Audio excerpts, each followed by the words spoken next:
pieces. Should make about a 34-inch ring, half circle here, so I could try to use my roller and see how they roll.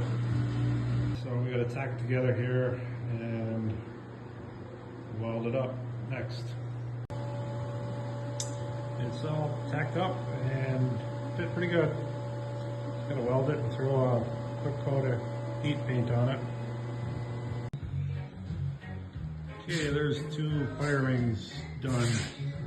Ended up making another one here for a relative. Got the name in part of it, and this one is all deer.